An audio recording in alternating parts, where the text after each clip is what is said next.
দর্শক মাগুরায় বোনের জামাইয়ের হাতে নির্যাতিত শিশু আসিয়া এখনো বেঁচে আছে।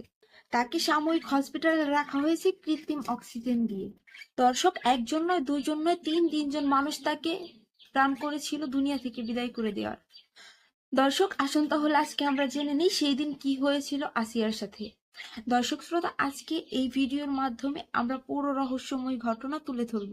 দর্শক শ্রোতা, এখন পর্যন্ত কিন্তু কেউ শিশু আসিয়ার ঘটনাটি ঠিকঠাক ভাবে তুলে ধরতে পারেনি। ভিডিওটি সবাই শেয়ার করে দিবে।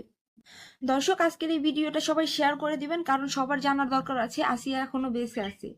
কিছু কিছু গণমাধ্যমে উঠে এসেছে আসিয়া নাকি এই দুনিয়াতে নেই, আসিয়া নাকি এই দুনিয়া থেকে বিদায় নিয়ে নিছে।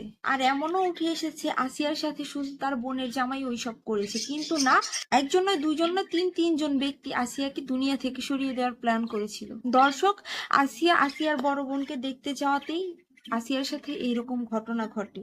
দর্শক, শুধু আসিয়া না, আসিয়ার বড় বোনকেও কিন্তু ছাড়েনি এরা।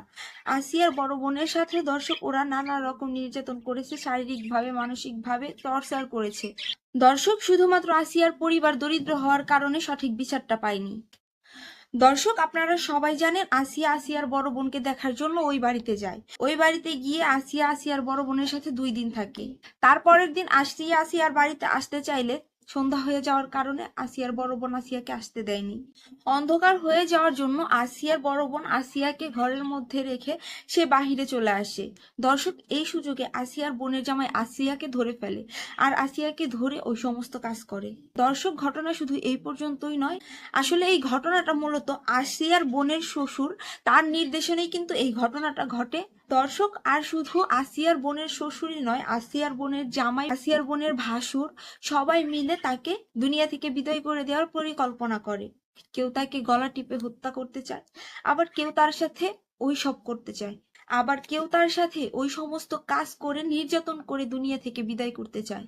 দর্শক, যখন ওই সব করতে গিয়ে আসিয়ার শ্বাসরোধ হয়, চোখ মুখ উল্টে যায়, তখন ওই মানুষরূপী হায়নাগুলো ওইখান থেকে চলে আসে। আর এর মধ্যে আসিয়ার বড় বোন বাহির থেকে রুমের মধ্যে চলে আসে, আর এসে দেখে তার ছোট বোন রুমের এক কর্নারে কাতরাচ্ছে। আসিয়ার বোন এসে দেখে আসিয়ার চোখ লাল হয়ে গেছে, আর আসিয়া শ্বাস না নিতে পেরে কাতরাচ্ছে।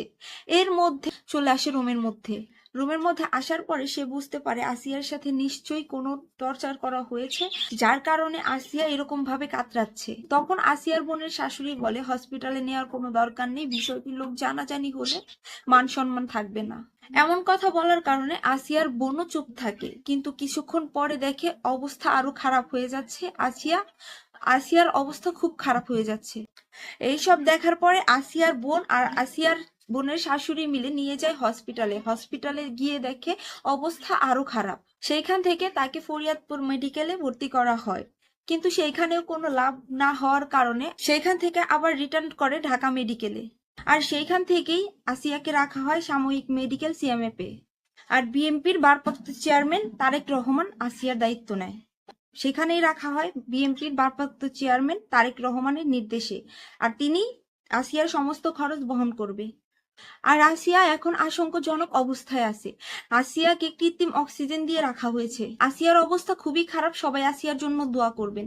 কিছু কিছু গণমাধ্যমে উঠে এসেছিল আসিয়া আর নেই, আসিয়া এই পৃথিবীর মায়া ত্যাগ করে চলে গেছে। আসিয়া বেঁচে আছে, কিন্তু তার বেঁচে থাকার আশঙ্কা খুবই কম। হয়তো আসিয়া আমাদের সবাইকে ছেড়ে এই কলঙ্কিত পুরুষদের উপরে অভিশাপ দিয়ে আসিয়া দুনিয়ার মায়া ত্যাগ করতে পারে। আর আজকের এই ভিডিওটা সবাই শেয়ার করবেন, আর এই 2জন মানুষরূপী হায়নাদের যেন সঠিক বিচার হয়। সবাই ভালো থাকবেন, সুস্থ থাকবেন, যার যার খেয়াল রাখবেন। আসসালামু আলাইকুম।